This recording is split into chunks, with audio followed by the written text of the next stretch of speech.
Glitter amargo. ¡Ay! Bienvenidas, bienvenides, bienvenidos a Glitter Amargo en esta segunda temporada en la que Frida Rebontulet y yo estamos incursionando. Hola, Frida. Hola Lenka, ¿qué tal? ¿Cómo estás? Extrañándonos mucho y aquí también con periodo de lluvia, fiestas patrias, esperemos también que pues ya se acerca el año, ¿no? El cierre de año, entonces sea en el momento en que nos estén escuchando, pues que le estén pasando dentro de lo posible bien y gracias por acompañarnos en este espacio. Lenka, ¿de qué vamos a hablar hoy? Vamos a hablar de dos mujeres pintoras muy chingonas, pero ahora que dijiste lo del mes patrio, pues ustedes no están para saberlo ni nosotras para contarlo, pero estamos grabando esto un 15 de septiembre, aunque ustedes lo escucharan después, pero justo nos cayó en esa fecha y Frida ayer me mandó un mensaje para felicitarme porque fue el día del locutore. Entonces yo me sentí muy así de, porque Frida ya lleva mucho tiempo siendo locutore, pero para mí fue así como de, esta es mi bienvenida oficial al club. ¿Cierto, Frida? Sí, sí, sí, muchas felicidades a todas las personas que se dedican a hablar, a gestionar un discurso, un comentario, ¿no? Mediante la voz, con la voz, mediante las frecuencias radiales, el podcast, ¿no? Que tuvo este vuelo en estos recientes años. Entonces, muchas felicidades a todas, todos, todes. Alenka, ¿qué tal? ¿De qué vamos a hablar hoy? Dos mujeres pintoras. Así es. Dos mujeres pintoras que además les encontré unos vínculos muy interesantes ahora que los estaba investigando, que son Toyen, este seudónimo por el que es conocida esta pintora checa del surrealismo, y Miriam Kahn, esta pintora contemporánea suiza. Y Ale, ¿te parece si arrancamos con esta mujer, Miriam Kant? Que a mí me da un poquito de miedo, ¿no? Ver sus pinturas, es como, es misteriosa. Sí, sí, a mí me gusta mucho Miriam Kahn justamente porque se me hace eso, como que se me hace muy fuerte y muy confrontativa, que es algo que tienen en común Toyen y Miriam, aunque bueno, son de tiempos totalmente distintos. Hay cierta violencia en su obra, es muy confrontativa, hay peligro, ¿no? En los colores que utiliza. Si están escuchando esto, nada más busquen Miriam Kahn, CAHN, para verlos, y acá les estaremos compartiendo en algún momento para quienes estén viendo esto, porque ya pueden también ver la temporada por Facebook o YouTube. Podrán ver un poquito de sus obras, pero Miriam Kahn justo es una pintora suiza que nace en Basilea el 21 de julio de 1949 y es una pintora que se autodenomina feminista, y las figuras femeninas son sus protagonistas, no exclusivamente, siendo el cuerpo, el espacio, el tiempo lo que dominan su obra. Y también ella tiene mucha conciencia de los problemas de esta época: violencia, guerra, muerte. Una de sus temáticas también muy importante es, por ejemplo, los refugiados. Es algo que a ella le interesa mucho, ¿no? Desde lo que pasó en Sarajevo, también las cuestiones de la Segunda Guerra Mundial, todo eso. O sea, le interesa mucho generar en el espectador este reflejo, donde ella en alguna entrevista dice, es que quiero que la gente lo vea y piense, podría ser yo, ¿no? Ella empezó a hacer arte el arte feminista en los 60s y 70s tuvo un boom, ¿no? Algo que fue muy central en el arte feminista de ese tiempo es que era muy asociado al performance, y el performance estaba muy asociado a la desnudez, como podemos ver en Vagina Painting de Shigeko Kubota, que es muy famoso de esa época, o Intercourse With de Hannah Wilke. Y entonces estas artistas mujeres estaban mostrando su cuerpo con mucha confianza en su cuerpo, y la resultante politización de algo que antes era del ámbito privado, ¿no? Con esta frase tan importante de lo personal es político. Entonces, pues sí era algo que fue muy importante, pero que al mismo tiempo, o sea, y fue un golpe importante a los roles de género establecidos en ese momento, pero también sitúa al arte feminista muy peligrosamente cerca de la sociedad del espectáculo que ama el porno y la provocación, que es algo que también alcanzamos a ver que lo fueron deshilando para volvernos el postfeminismo en los 80s y 90s, ¿no? O sea, esta ya cuestión de ligar que ya eres muy liberada con tu cuerpo, con la hipersexualización de las mujeres y los cuerpos de las niñas y demás, ¿no, Free? Sí, que ahorita podríamos decir que hay un revival de eso, ¿no? Como de muy, ya tanta confianza también que otra vez está, podemos decir, retomando eso, ¿no? O sea, lo que fue la imagen de Britney, bueno, ahora la tenemos con toda esta cultura que, bueno, que ha generado, por ejemplo, Rosalía, Dua Lipa, ¿quién más? Nati Peluso, ¿no? En ese sentido, ¿podría ir el camino, Alenka, de lo que mencionabas, de ese postfeminismo? O sea, de esa desvirtuación, ¿o no?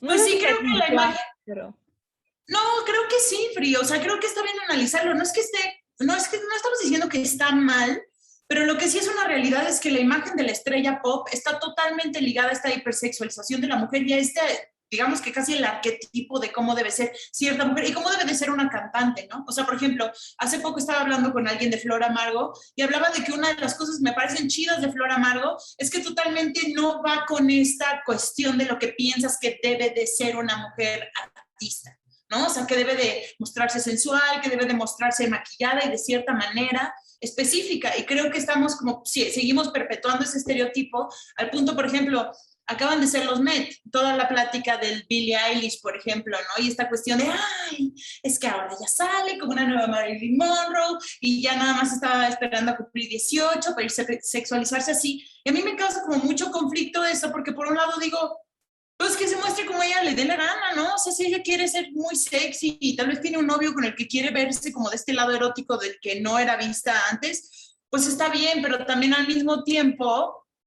sí es como seguir perpetuando este estereotipo de lo que debe de ser una cantante o de lo que debe ser una mujer, que es justamente lo que, o sea, y del erotismo y la sexualidad de una mujer, que es justamente lo que el postfeminismo, que si no saben muy bien a lo que nos referimos, o sea, es de esto que estamos hablando, pero extensamente hablamos de esto en nuestro episodio sobre Britney Spears, postfeminismo y teen idols, que pueden encontrar en sus plataformas favoritas. Pero sí yo creo que es importante como empezar a cuestionarse eso, ¿no? Y el feminismo de los 70s en ese momento, justamente como empezó con esta cuestión de me siento cómoda con mi cuerpo, me siento liberada y no es para ti, fácilmente el mercado se tragó eso y lo volvió muy, ahora sí que lo heteronormó, si es que existe tal palabra. O sea, ya lo volvió así como de sí, es así, y lo encasillaron y encaminaron el feminismo a hacer, pues, pues es que Britney es feminista, y es que Christina Aguilera es feminista, y es que entonces sí, justo estas mujeres que ahora tú mencionas, Free, son feministas porque están, entre paréntesis lo pongo porque nunca me ha gustado mucho esa palabra, empoderadas. No sé, no sé qué opinas tú al respecto. sí, Ale, y bueno, como ello también se refleja en esta mujer, ¿no? En Miriam Khan y posteriormente de Toyan, de quien vamos a hablar, en esa cuestión, ¿no? De también en unas épocas muy diferentes, o sea, siempre la lucha por la mujer, por la visibilización, siempre ha estado ahí, ¿no? Las mujeres siempre hemos estado ahí. El punto es de que de una u otra forma han tenido que tomar un papel más retador para poder destacar de su obra entre ese mundo donde el canon lo hacían los hombres y que a la fecha, digo, de una forma sigue estando en su mayoría los hombres, ¿no? Entonces por eso no acaba, nunca ha acabado. Y es justamente interesante cómo pasan las épocas, pasan las décadas, los siglos incluso, y sí, el discurso, la lucha puede tener cierta transformación, pero el fondo sigue estando ahí, sigue siendo el mismo. Es interesante que lo digas porque estaba viendo un meme de masculinidad, así de viejas masculinidades y sale un tipo con varias como morras y así de nuevas masculinidades y sale Z Tangana igual con varias morras pero nuevas, así como de nuevas masculinidades deconstruidas, así es como de, o sea, el meme es exactamente lo mismo, ¿no? O sea, nada más dicen que ahora es nuevo y que las mujeres lo hacen porque quieren y ya eso lo cambió todo. Es toda una discusión, o sea, es toda una discusión extensa, podríamos clavarnos ahí, pero bueno, en este caso estaría chido platicarlo después, y si ustedes por allá nos escuchan, tienen una opinión, nos encantaría que nos comenten ahí en los comentarios qué opinan de esto que estamos planteando. Pero justo lo que pasó con Miriam Canet cuando estaba haciéndose este arte feminista y este performance, es que ella decía, yo no quería como, o sea, justamente porque estaba muy peligrosamente cerca de lo que el mercado quería ver, de lo que los hombres querían ver de este feminismo, ¿no? A las mujeres sexualizadas de esta manera, yo quise como confrontar de otra manera políticamente, no de esa forma explícita, dice ella. O sea, de todas formas, ella, su arte, y Toyen también es muy sexual, es muy erótico. Ella dice que el sexo tiene un poder confrontativo, pero en la obra de Miriam Can vemos como ella sí se refiere a la sexualidad de una manera mucho más fuerte y violenta, y hay como estas penetraciones de hombres hacia mujeres y de mujeres hacia hombres, o de seres que son ni hombre ni mujer o ambos, ¿no? Es muy interesante su obra en ese aspecto, pero entonces ella optó más bien como por este estilo de confrontación, o sea, de hacer las pinturas así, y los performances que ella hacía en esa época era, ya decía, yo me metí a hacer dibujos enormes en el piso, porque otra cosa que ha pasado es que, dice, antes de los 70s era muy aceptable y el mundo se dividía entre cosas de hombres y cosas de mujeres, muy explícitamente, ¿no? O sea, no había ningún pedo, no había ninguna duda. Y a partir de los 70s eso cambió. Dice, también, por ejemplo, antes era muy, o sea, había todos estos grandes pintores que a mí me encantan, dice, está Monet, está Goya, que me fascina, está Picasso, porque ella es muy fan de Goya, por ejemplo, y de Picasso, y notas la influencia en su obra, especialmente en el cubismo de Picasso, en la simplificación, por ejemplo.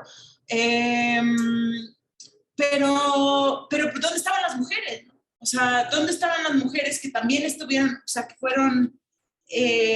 estuvieron en la misma época de que estos vatos y todo el arte estaba dominado por ellos? Y eso me parece, o sea, eso me enoja, ¿no? O sea, me enoja que no haya habido esto. También, por otro lado, dice que a ella le gusta mucho el dibujo.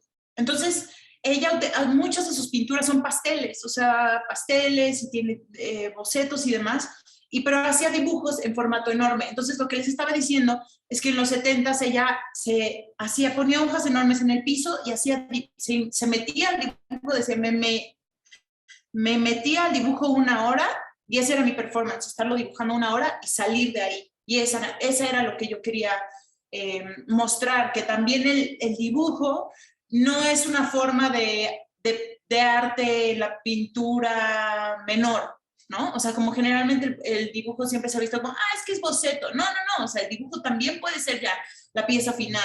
Y Miriam Can tiene mucho de eso, ¿no?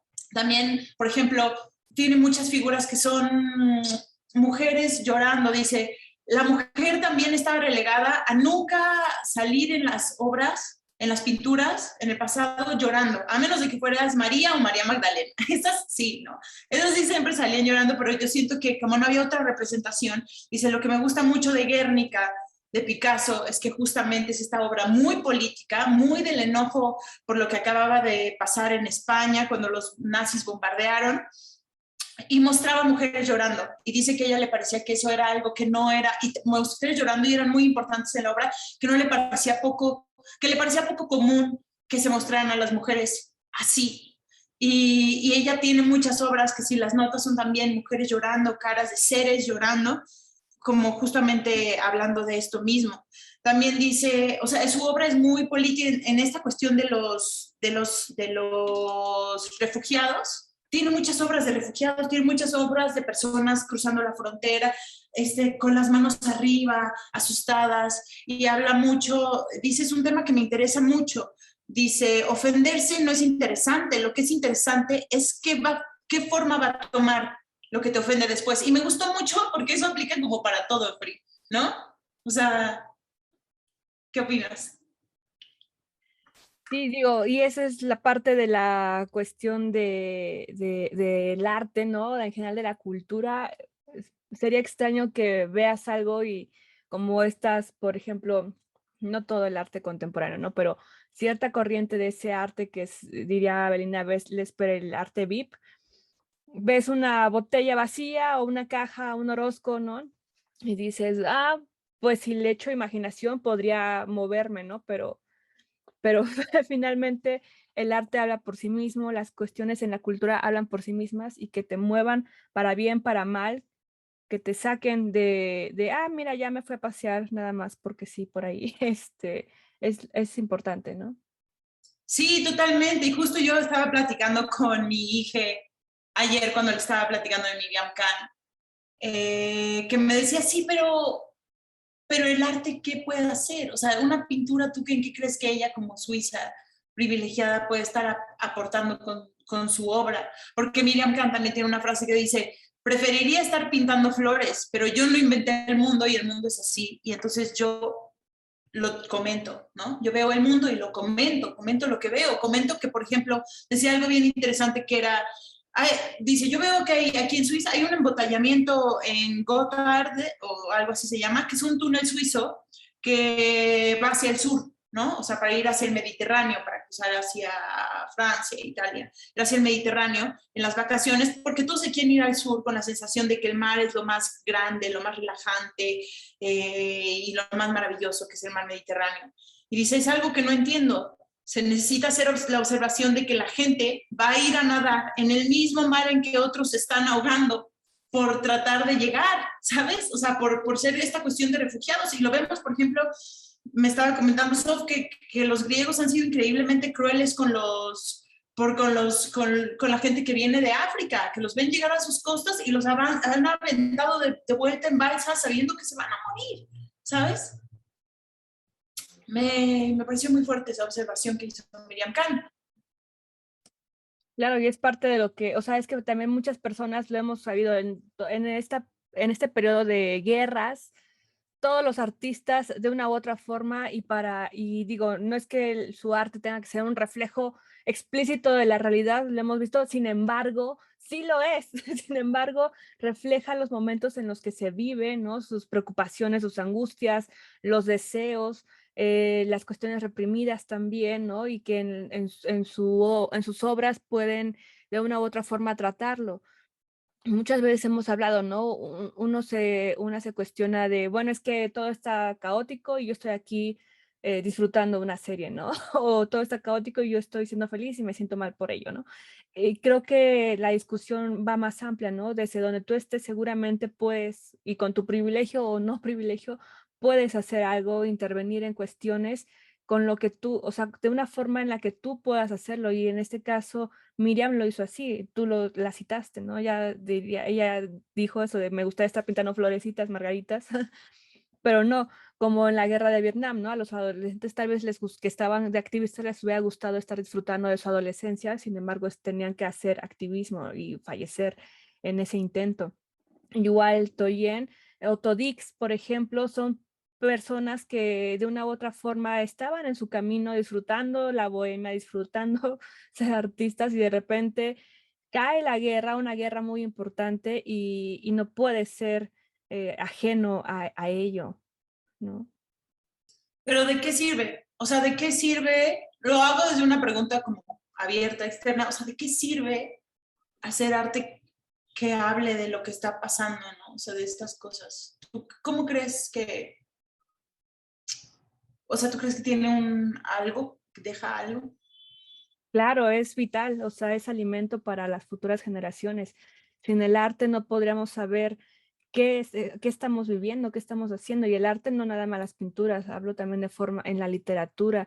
Por eso este sesgo grande que tenemos como cultura hacia las antiguas civilizaciones donde algún país, algún estado llegó a conquistar y diciendo eso, ¿de qué sirve todo esto? No me importa, lo tiramos, lo destruimos y aquí viene mi idea, aquí viene mi imposición.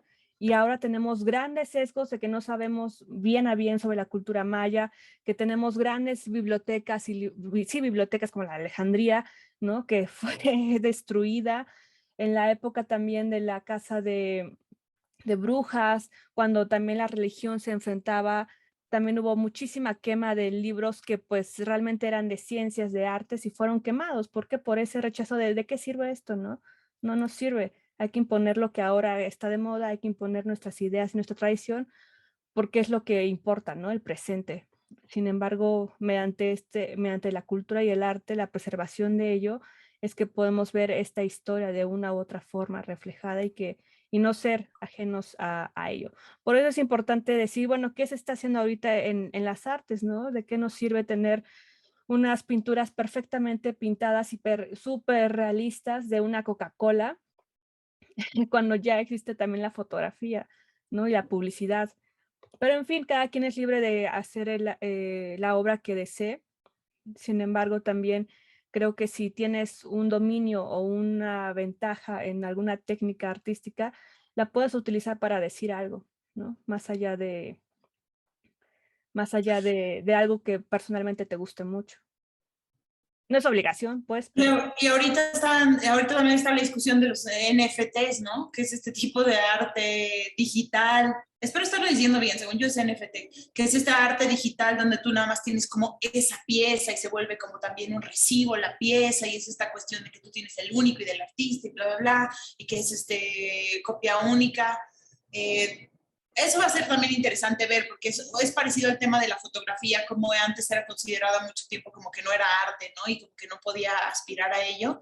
Y luego vieron que sí. Pero bueno, regresando a lo que mencionas, sí, tienes razón, el arte deja registro por un lado, pero también el arte sí tiene especialmente cierto tipo, especialmente por ejemplo la música. Yo estaba pensando en el poder que tiene la música para mover masas literalmente, o sea, cuando piensas en las canciones que llegó a hacer los Beatles y John Lennon, o sea, que hablaron, o sea, sí movieron el pedo, ¿no, Free? O sea, como que llegaron a movilizar a la gente, a conmoverla a un punto donde generaron revolución, o la apoyaron, ¿no? La respaldaron, le dieron. sin duda, sin duda, te digo, la cultura por eso es importante, la cultura es arte, el arte es cultura. No podemos decir como nada más de qué sirve en una aporte muy pequeñita, ¿no? Podría ser una visión más cerrada en el sentido de que incluso esas botellas de Coca-Cola horribles que no a muchas personas no nos gusten, tal vez en unos años van a decir, bueno, aquí se ve claramente un estancamiento de la cultura de que no superaron lo que los artistas en los años 20 del siglo antepasado ya estaban haciendo, poner popó en latas y venderla, ¿no? Y eso lo siguen haciendo a la fecha como si fuera una novedad. Entonces, realmente se podría ver que hay un estancamiento en esa corriente particular, pero no así en todas las artes. Cada arte tiene su trascendencia, su movilidad, ¿no? El lenguaje, estamos también ahorita en una revolución del lenguaje, donde más allá de la gramática, vemos por qué es importante hacer ese pequeño esfuerzo en nombrar a las personas y que lo veremos con Toyen, justamente, como se quieran identificar, ¿no? Más allá, o sea, sabemos que la gramática es importante para ciertas cuestiones y demás, sin embargo, la utilización del lenguaje es importante porque hay una repercusión social y psicológica a lo largo del tiempo y bueno, el lenguaje se transforma también, así también la cultura y la música, como tú lo dices, también es parte de ello. Justamente en este 2021 se están cumpliendo 50 años del concierto que hubo aquí en México a Vándaro, replicando un poco toda la movida también en Estados Unidos, Woodstock y demás, todos estos festivales de música, y que movieron a toda una generación, a la generación tal vez de sus abuelos o nuestros padres, depende ahí el año en que hayan nacido quienes nos estén escuchando, pero generaciones que también que ustedes, y es que siempre pasa eso con la juventud, ¿no? Se burla o se mofa mucho de quienes abrieron brecha o de quienes hicieron ese camino antes, considerándolos viejos, viejas, viejes, cuando tal vez nos parezcan conservadores a la fecha, pero dentro de su momento son por quienes estamos aquí tratando de hacer unos nuevos caminos, ¿no?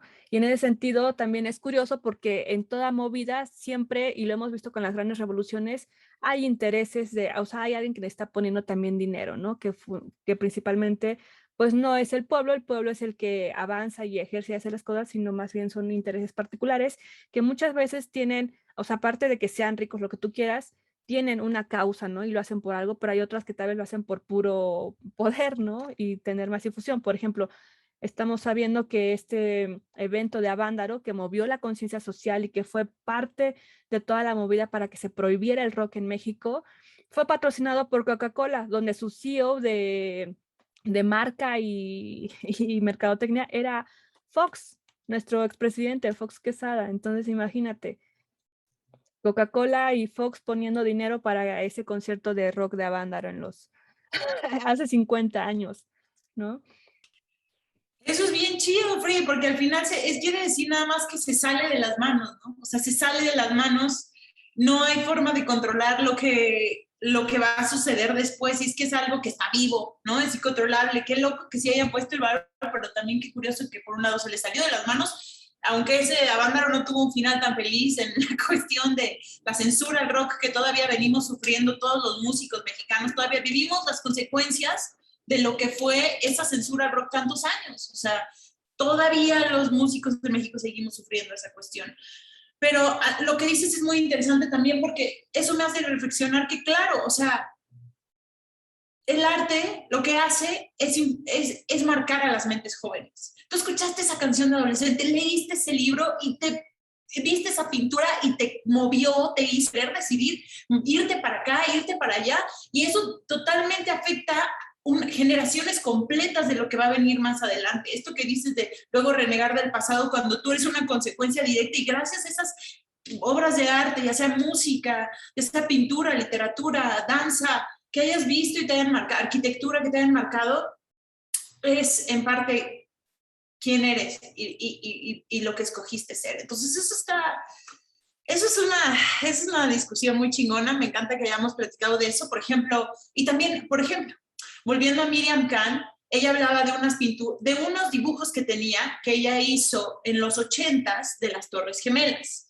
Y dice, en los 80s las Torres Gemelas representaban para muchos artistas capitalismo ascendente e histérico, ¿no? Así lo veían. Entonces, eso significaban esos dibujos en ese momento, este capitalismo ascendente e histérico de los Estados Unidos. Y dice, a partir de, o sea, ahora se ven esas obras mías, que todavía, o sea, cuando las exhibo, y tienen y significan algo totalmente distinto a partir del 9/11, ¿no? Entonces, eso es muy interesante también, esta cuestión de cómo leemos el arte y cómo tiene que ver con el contexto social y los símbolos y el significado que tiene. Entonces, pues, por ejemplo, Miriam también hablaba de, ya hacia terminar un poco con Miriam, hablaba de que ella tiene una pintura muy famosa, se las voy a mostrar ahorita, para quienes estén aquí. Bueno, no es una pintura, es un dibujo que es de unos migrantes con las manos arriba. Es esta que pueden ver que estoy señalando aquí. Esto todo es obra de Miriam Khan, ¿no? Entonces esto también, ¿no? O sea, todas estas imágenes como perturbadoras, tiene muchos puños cerrados, hay mucha como violencia en su obra, hay muchos tanques de guerra, pero estos refugiados con las manos arriba, una mujer suiza voy a ir bajando para que vean más, fue a ver una de sus exposiciones y dijo así como de, qué padre, son niños jugando, ¿no? Y Miriam así de, no son niños jugando, es gente que está siendo obligada a levantar las manos. Es decir, obligada a levantar las manos, ¿por qué? Y dice, me pareció muy curioso que ella como una mujer suiza privilegiada no podía ver otra cosa que el hecho de que fueran niños jugando. Dice, después de ver mi obra, espero que se haya al menos quedado con esa, o sea, está la interpretación que tú tienes, que es tu primera aproximación de una obra de arte, y luego la que te da el contexto tan del título o de lo que sepas, ¿no? De lo que tiene que ver. Dice, a mí me gusta ser muy literal con lo que trata mi obra, o sea, todos los títulos son así tal cual, refugiados de saqueo, bla, bla, bla, así. Entonces, pues eso, esa interpretación del arte, pero pues si notas fría hay como un chingo de violencia ahí, es también una cuestión muy sexual, es también una cuestión muy, o sea, le gusta mucho el pastel, le gusta mucho dibujar, y pues es una artista que sigue viva, sigue creando, sigue haciendo exposiciones en todo el mundo, se denomina feminista, entonces, pues esta es Miriam Khan, no hay tanta información sobre su vida, no hay tanta información sobre su infancia, es una persona bastante misteriosa en sus cuestiones personales. Casualmente Toyen también es así. Ahorita hablaremos de todos los vasos comunicantes que vemos por ahí. Pero pues este es Miriam Khan y les invitamos a que la exploren. Sí, y bueno, lo que tú mencionabas, ¿no? Es válido cualquier opinión que tú tengas sobre la impresión que te da, algo que mires, que observes, que escuches, es válida, así como lo es el significado o el objetivo del autor, ¿no? Original. Realmente cuando tú entregas tu obra, poco va a ser tuya, ¿no? Más bien ya es de quien la está percibiendo o consumiendo, en fin. Y en ese sentido, pues sí, este arte de Miriam Can podría, pues digo, para describirlo a quienes no lo puedan ver, lo podemos describir unos trazos muy abstractos, ¿no? La figura no es nada realista, sino más bien es medio borroso justamente por la técnica del pastel. Son colores muy contrastantes, muy brillantes. La imagen y la iconografía sí es violenta, es de los cuerpos al desnudo. Podría catalogarse como arte naif o arte ingenuo por esa cuestión que parecieran trazos, y voy a poner entre comillas, muy importante, como si lo hicieran pues personas con muy pocas habilidades, no sé, del dibujo, ¿no? Sin embargo, o sea, ella, como tú lo mencionabas, el dibujo era su principal herramienta, lo hacía y porque lo podía dominar es que también como Picasso, ¿no? O sea, en ese sentido de la crítica, de, ay, pues yo también lo puedo hacer, ¿no? O sea, ella tuvo su escuela, tuvo su tradición y finalmente su voz fue enfocada en ese estilo de arte que hacía, ¿no? Y que ahora lo podemos ver y realmente es inquietante, tú lo ves y podrás decir, sí, son unos niños jugando, si no vi el título, ¿no? Pero justamente cuando ves la obra completa, ves el contexto, recorres al autor, a la autora en este caso, ves que pues son, o sea, lejos de ser niños jugando, son migrantes desnudos en una situación inhóspita y en el cual pues Miriam Khan tiene mucho que hablar, Alenka. Y ahora vamos a Toyen, vamos a decirle Toyen en español, así se escribe con Y, pero la pronunciación es Toyon, como una contracción de citoyen, ¿no? De la palabra ciudadanos en francés.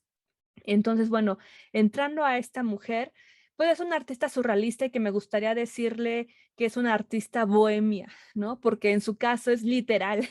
Nació en Praga el 21 de septiembre de 1902 y falleció el 9 de noviembre de 1980 ya en París.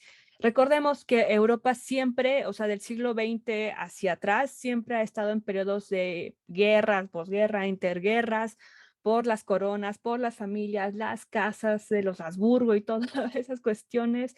Posteriormente, bueno, ya sin tanta monarquía, bueno, ahora con políticos y demás. Entonces Europa siempre ha estado en disputa, ¿no? En la cuestión de la geopolítica.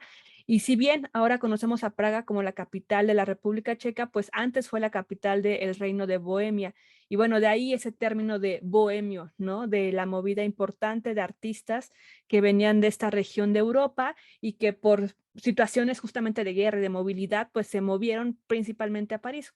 En esta situación muy particular, pues con los surrealistas, que es el caso de Toyen, que se movió a París en cuanto pudo e hizo de París su residencia permanente, falleció ahí. Y esta mujer pintora, dibujante e ilustradora checa fue y es una de las personalidades más importantes de su nación y en general de la cultura checa, ¿no? La diáspora ha permitido que pues ella sea conocida en toda Europa realmente. En América Latina es un poquito menos conocida, sin embargo es crucial, ¿no? Y te agradezco, Alenka, por haberme la presentado porque estaba fascinada con esta mujer cuando la empecé a conocer, ¿no? Gracias a justamente el Internet y el arte, ¿no? Que ha sobrevivido. Y ella es considerada como una de las mujeres más creativas y libres de la vanguardia del siglo XX.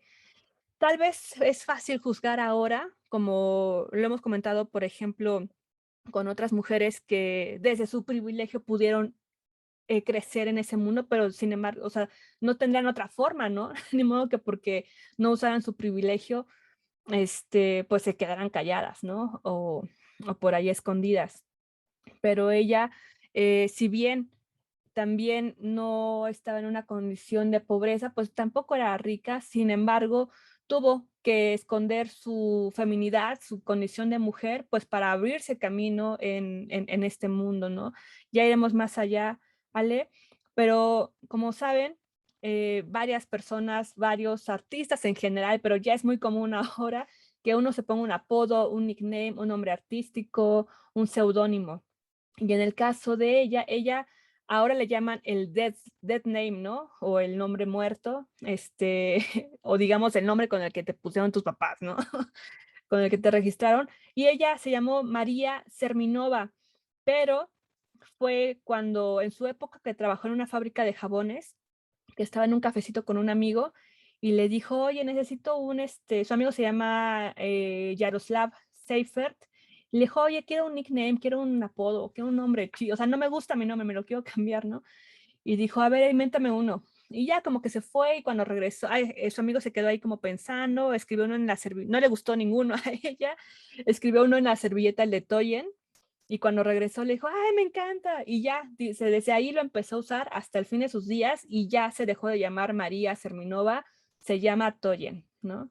Y así la nombran y así, o sea, y ella fue justamente, bueno, si lo vemos en un panorama amplio, porque ha de haber muchas personas, al menos en su rango, en su comunidad, fue de las que empezaba a tener este diálogo de a mí nómbrenme por como yo quiero, ¿no? Toyen y refiéranse a mí y yo misma me refiero en masculino. Justamente por esta cuestión, no por una cuestión de que se sintiera ella completamente, digamos, hombre o masculina, sino por una cuestión de no ser juzgada, sesgada y minorizada, minimizada por los hombres, ¿no? O sea, eso es importante porque ella decidió transvestirse. No fue originalmente por una cuestión de identidad, eh, digamos, naciente, sino por una cuestión social, ¿no? De poder encajar. Sin embargo, con el tiempo, pues ella también fue descubriendo su propio ser y realmente se liberó de cualquier prejuicio y cualquier cuestión binaria, pudiendo, pues, transicionar, ¿no? Como a ella mejor le gustase. En fin, en este sentido también ella evitaba hablar de su familia, la rechazaba completamente, incluso al grado de negarla, ¿no? Y de ahí también vemos esta cuestión que pareciera nueva de decir mi familia elegida y demás, ¿no? Pero, o sea, siempre la familia ha existido de múltiples formas, más bien es el mainstream o la tradición que nos ha dicho que familia solo es un tipo, ¿no? Entonces, bueno, qué bueno que en esa fecha ella ya estaba luchando contra eso, contra esas concepciones de familia. Eligió a su propia familia también, que fueron dos importantes amigos, ya hablaremos un poquito de ellos, pero es importante, ¿no, Alenka? Ver cómo, o sea, siempre las discusiones han estado ahí, el punto es de que no han sido visibilizadas y ahorita tal vez en el siglo en el que vivimos es que hay más apertura, pero no es nada nuevo, siempre ha estado ahí esta forma de identidades, de representación, de tu familia elegida, de poder nombrarte y tener este derecho a la identidad. Sí, sí, totalmente, Free, eso que mencionas se me hace muy, muy acertado y muy cierto. Y, y para hablar, por ejemplo, también de una de las razones de las que dicen se fue a los 16 años de su casa. Y dicen que también tiene que ver con que ella tenía afinidad con el anarquismo, ¿no? También cuando se habla de Toyen se habla de esta cuestión que ella tenía hacia el anarquismo y pues para su familia fue como terrible. Al final, cuando se fue, sí estuvo viviendo, o sea, dicen, ella de verdad se negaba mucho a su familia, pero ya leí en muchas versiones que vivió con su hermana un tiempo, ¿no? Mientras estuvo trabajando en la fábrica, vivió con su hermana y el esposo de su hermana, y al final cuando su mamá murió, pues se quedó ella con una parte de la casa, o sea, no es como que se desligó completamente de ellos, pero sí tenía esta como relación difícil, quién sabe qué haya pasado ahí, porque también justo Toyen de su vida personal no le gustaba que se hablara mucho, o sea, era muy, muy, muy hermética al respecto. Y también era como, con lo que tú mencionas, era muy curioso cómo le encantaba, o sea, cómo llegaba a todos lados y hablaba de ella misma en masculino. O sea, era como muy género fluido en el aspecto, antes de que se nombrara como género fluido, podía vestirse ultra femenina y muchas de las fotos que van a encontrar de Toyen, cuando se fotografiaba salía vestida de mujer, pero realmente mucho tiempo estaba vestida de hombre, dicen que caminaba como hombre, algunos de sus amigos vi que hablaban ahí así, caminaba como hombre, y dicen, era muy raro al principio que se refiriera a ella como hombre y nos sacaba de onda, ¿no? Era como medio friki, pero era algo que ella simplemente no renunciaba, le valía lo que pensaran y te acostumbrabas, ¿no? Y la aceptabas y era muy querida, muy respetada, dicen que era muy alegre, ¿no? Pues eso, hablando como de esta relación que tuvo también cuando llegó a París. Y llegó con su amigo, bueno, de esta familia que ella eligió, digamos, o de sus lazos afectivos muy, muy cercanos, pues uno de ellos justamente fue el poeta, fueron dos poetas, pero el primero es Hendrik Stirky, espero haberlo pronunciado bien, con quien estuvo pues hasta el final de sus días, ¿no? Acompañándose. Y de hecho hay una pintura muy bella que le dedica, o sea, es triste, ¿no? La pintura, pero muy potente también, que le dedica cuando fallece su amigo. Eh, y bueno, hay dos de hecho, pero hay una donde justamente se ve un manto con unas manitas que están como cubriendo de que estás llorando, ¿no? Volando y en un espacio desértico. Entonces también junto a él, a Heinrich Stirsky, crearon una corriente ahí como fuera del surrealismo llamada el artificialismo. Y ellos dos se fueron a París y desde ahí, bueno, sí regresó de repente, pero ya luego se volvió otra vez a París y ya no regresó, ¿no? Ya se quedó, pues justamente con toda esta movida del surrealismo y que París estaba siendo la cuna. También cabe señalar que Toyen se creó esta identidad andrógina que mencionábamos, y que lo que repetíamos, ¿no? Lo que decíamos, lo hacía por una cuestión de no ser juzgada, no ser segregada de ese canon machista que a la fecha sigue, pero que sobre todo, sí, o sea, con los surrealistas, pues ellos no eran la excepción de la regla, pero para nada, o sea, Breton era un misógino de primera también, y era el padre de, del surrealismo, entonces ella sí estaba buscando esa aceptación, esa integración, y para ello tuvo que rechazar también una parte de su ser femenino para encajar con los hombres, ¿no? Sin embargo, eso lo superó pronto, ¿no? También, o sea, realmente se pudo identificar en esta cuestión no binaria, Ale.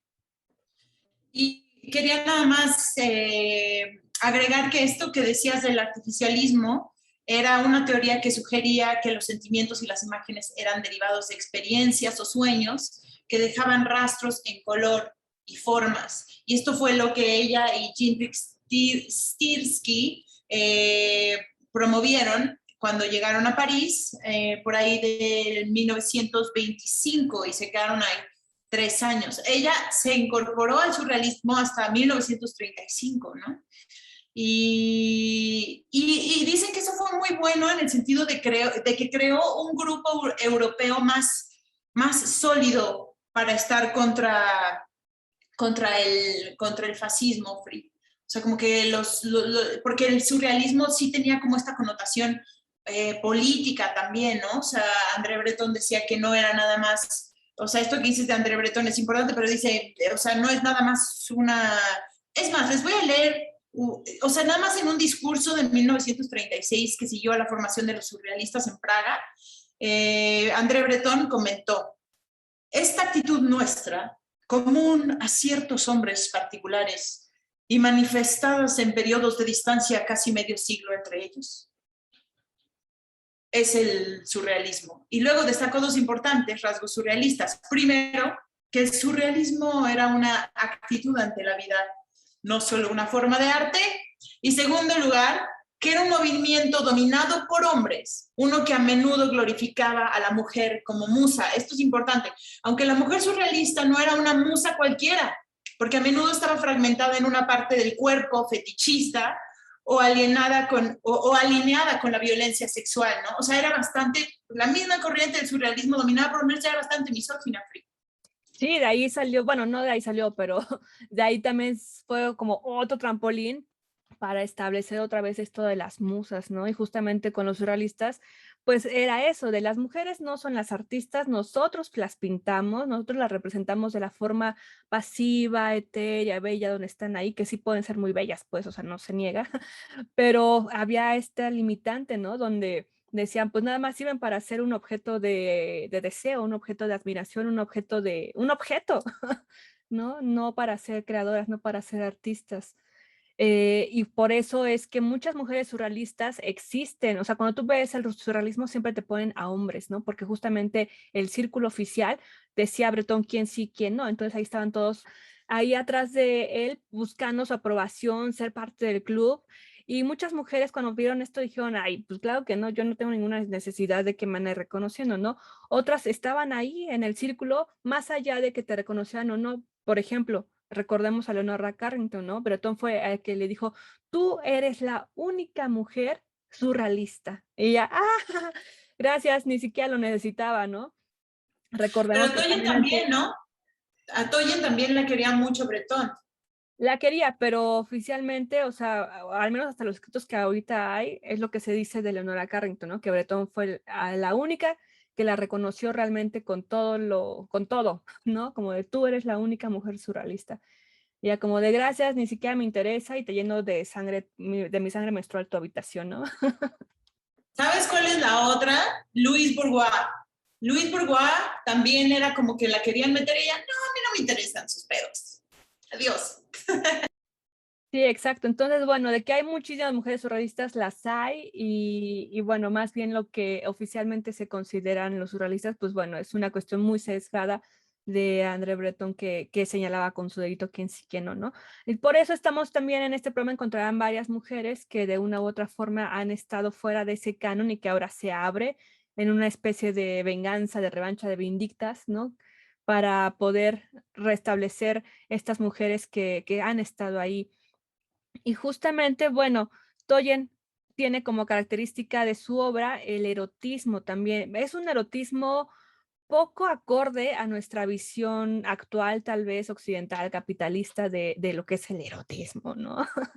Hay que mirar sus obras con detalle, ya que puede en lo general propiciar un sentimiento extraño. También te genera una cuestión muy particular mirar la obra de Toyen y bueno, si están acostumbrados a un erotismo más popular, más mainstream, les puede parecer como que eso no tiene nada de erótico, ¿no?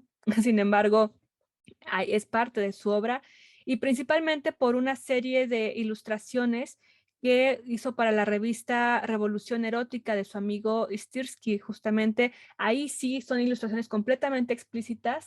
Si me permiten un segundito, vamos a compartirlas. Sí, a ver, voy a compartir un segundito. Pero en estas cuestiones es que ahí sí de forma explícita podemos ver ese erotismo un poco más, bueno, más a la mirada que tenemos, ¿no?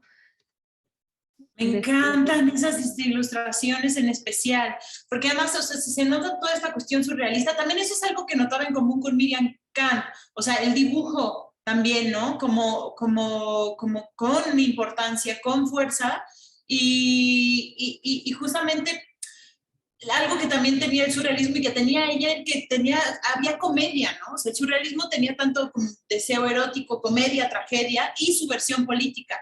Y siento que los dibujos de Toyen abarcan todo eso, ¿no?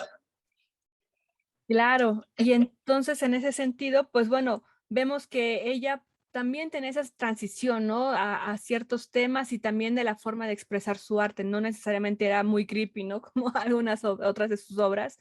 Esta es más convencional, por así decirlo, pero justamente, ¿no? La representación del erotismo, una cuestión un poco más binaria también, ¿no? Diferente a como ella se podría interpretar, identificar. Además era fuerte para Europa porque en ese momento ellos eran mucho más mochos en varias cuestiones sexuales y eróticas, pero ella en Checoslovaquia, algo que es interesante a la hora de investigar, vi que en los 20 las mujeres checas tenían bastantes libertades porque tenían acceso a anticonceptivos, el aborto, el divorcio en los 20 fríos, en los 20. Entonces, o sea, eran mujeres bastante más libres, pero todavía tenían una cuestión muy, todo enfocado a la familia tradicional, a esta cuestión súper heteronormada, ¿no? Heterosexual. Pues, entonces en ese aspecto ella también confrontaba muchísimo con esto, ¿no? Sí, Ale, y lo que tú mencionas, justamente por eso toda esa, que a la fecha precede, ¿no? De ser bohemio, porque quienes venían de ahí tenían un pensamiento mucho más abierto a la época, ¿no? Muy relajados, muy tranquilos, mucho más libres en su pensamiento. Sin embargo, pues también marcados pues, por la cultura general, ¿no? Con un sesgo de género, un sesgo hacia las mujeres particular, de una u otra forma. Y en estas ilustraciones, bueno, en la revista de Stirsky, llamada Revolución Erótica, pues es donde se exhibieron estas ilustraciones, estos dibujos de mucho más eróticos, ¿no? De forma más explícita, pero también ilustró muchísimas otras publicaciones. Por ejemplo, una encuesta muy importante que se llamó Die Frau als Kunstlernin, a ver, sí, Consterring, Die Frau als Consterring, que era una encuesta muy importante en 1928 para mostrar a las mujeres artistas en la civilización occidental. Entonces ella ilustró parte de eso también. Y bueno, lo que mencionábamos, recuerdan que les mencioné que tenía dos amigos muy queridos, ¿no? Los dos se llamaban Heinrich, pero el segundo también fue un poeta judío, se llamó Heinrich Heisler. Él también era surrealista y en la Segunda Guerra Mundial fueron a París y en esta, digamos, toma comunista de Checoslovaquia fue que ellos pudieron, antes de esa movida, se pudieron ir hacia París, ¿no? De ahí Tolkien creó, bueno, le cayó la Segunda Guerra Mundial como a toda, o sea, recordemos también el viaje de Leonora Carrington con Marx, ¿no? Huyendo de París a Inglaterra, España y demás, y todo este trastorno que generó la guerra en ambos. Pues bueno, ella huyó de Checoslovaquia a París y en esta situación de la Segunda Guerra Mundial, pues bueno, fue que hizo otra serie muy importante, ahorita se las mostraré, que mostraba también esas cuestiones, no los horrores de la guerra como de una forma explícita, tal vez como Otto Dix, sino más, digamos, más, pues sí, de sueños, más surrealista, más, no abstracta, sino más etérea, por así mencionarlo, donde se llamó esa serie El arte de la venganza.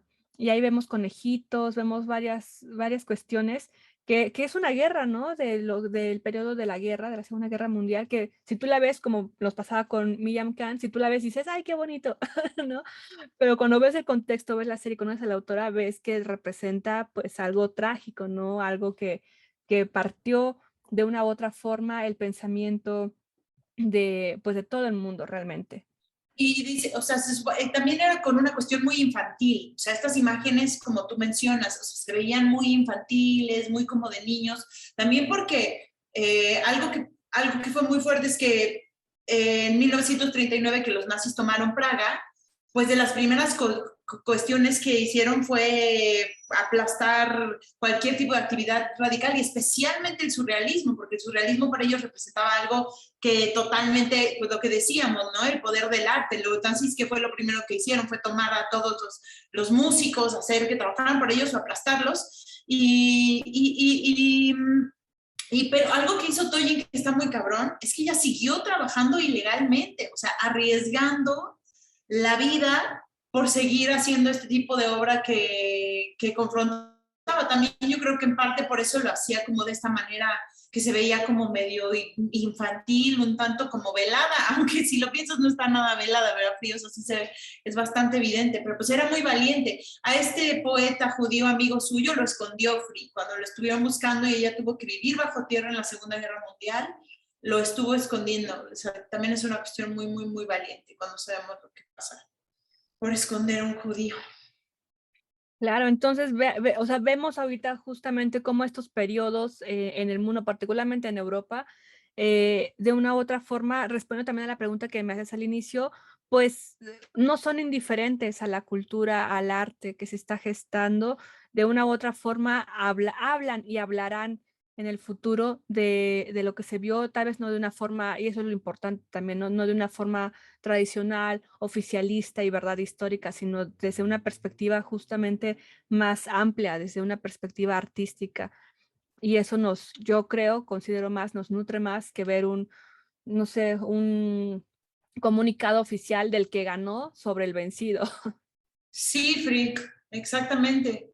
Pues la obra de Tolkien en ese aspecto, eso es lo que encontraba también muy, muy en común con Miriam Khan, ¿no? Siempre tiene una dimensión política su obra. O sea, sí están muy conscientes de la época que les tocó vivir y de reflejar el mundo en el que les tocó estar. O sea, Tolkien tiene mucha pintura, o sea, sí, óleo y demás, sus dibujos también son bastante distintos a su pintura, siento yo, o sea, sí tiene otra onda totalmente. Iba a agregar que dentro de los dibujos que tiene y de las muchas cosas que ilustró, también estaba Justin de Marqués de Sade, que era un personaje que para los surrealistas era muy atractivo. Les encantaba a los surrealistas hablar y pintar sobre el Marqués, porque además del erotismo que lo representaba, que para los surrealistas era un tema importante, también pensaban que era un tipo muy subversivo políticamente para la época, que era lo que ellos también buscaban. Claro, era como el ideal, ¿no? Pero ya sabemos ahora también que pues no era tan así, no era un Y por libertino. misógino también no era ideal para ellos, ya que eran todos bastante misoginillos. Se reconocen. Bueno, pero bueno, o sea, realmente justamente por el privilegio, pues todos los asesinatos y feminicidios que cometió, ¿no? Homicidios y feminicidios, o sea, pero está cañón. Pero sí, lo ilustró de una forma pues más al pensamiento que tenían en esta época, ¿no? Actualmente, Alenka, en Praga se está exhibiendo una gran exposición, una exposición histórica de Toyen, justamente. Esto es, y se llama así muy bello, dice Toyen, The Dreaming Rebel. Toyen, ¿cómo lo podemos traducir? La rebelde La, soñadora, la, perdón, la soñadora rebelde, sí, ¿no? la rebelde soñadora. Sí, y estará, bueno, está desde enero, febrero, marzo, desde marzo de este año y ya se va a acabar el 22 de este mes. Para quien esté allá en Praga, pues visítenla. O si van para allá, visítenla, no se la pueden perder, de verdad. Es histórica, veía que solamente una vez anterior se ha hecho una exposición así de grande de su obra. Esta es la segunda y afortunadamente se los vamos a postear en redes. Está en YouTube la curadora dando como el tour a esa exposición, no a todos, sino como a los núcleos principales, ¿no? En esta sala podemos ver el periodo de guerra, en esta sala podemos ver el periodo dedicado a su amigo, justamente las pinturas que le dedicó tras su muerte, en este periodo esto, en este lo otro. Entonces te lo va explicando. Está en checo, pero si le activan los subtítulos, así aparecen en inglés, ¿no? Un Como sea, recorrido virtual. sí, aunque no le entendamos, o sea, visualmente están ahí las pinturas y lo podemos ver. Y es importante porque en Internet habrá una amplia oferta de su obra, pero no son todas, ¿no? Porque te digo, o sea, como que de este lado del mundo al menos no hay, no está subido tanto de su trabajo, pero en esos videos sí podemos ver más de su obra. Entonces, pues creo que aquí podemos ir dando cierre, Alenka, a estas dos mujeres que, como siempre, rebeldes a su tiempo, no dejándose, ¿no?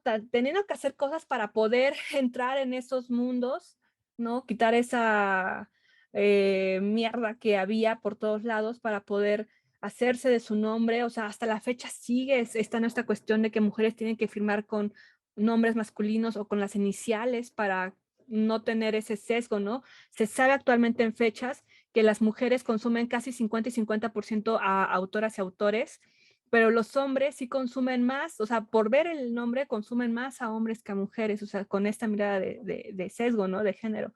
Entonces, es Por algo que no eso es que termina. Por eso es que cuando dicen así como de, ay, qué ridículas que ahora dicen que nada más van a leer a mujeres, pues también es una acción política, ¿no? O sea, yo siento que las mujeres que no es como de, ay, ya odio a los hombres, no los van a leer, no es una acción política. Ya mucho tiempo nada más se les dio lugares y yo también considero respetable, a mí me gusta leer a ambos, pero también considero muy respetable decir, mi acción política es que yo voy a darle prioridad a las mujeres ahora por todo ese tiempo que no fue así. Exactamente. Y igual, o sea, a mí me gusta leer a ambas.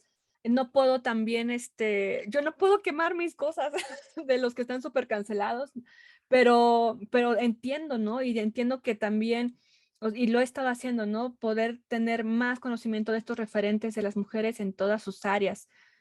No dejo de lado a los hombres porque de una u otra forma también los he leído, han sido parte de mi educación sentimental, pero ello también te permite también releerte con estas gafas y decir, bueno, o sea, sí, pero tengo que leer nuevas cosas, ¿no? Tengo que cultivarme de nuevas cosas, que, bueno, que tal vez no sean nuevas, pero de conocer esos referentes de mujeres que han estado ahí y para poder seguir impulsando en este presente, pues que se evite, ¿no? Estar ahí entre las sombras, poniendo unos nombres que simulen ser masculinos para que puedan ser aceptados.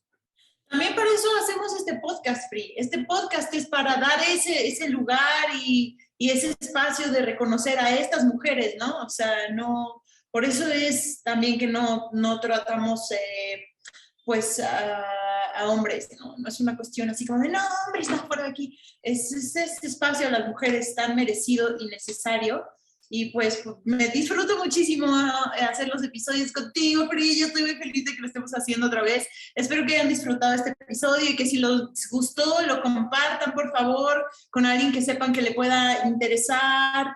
Y que nos comenten, por favor. Disfrutamos muchísimo escuchar de ustedes también.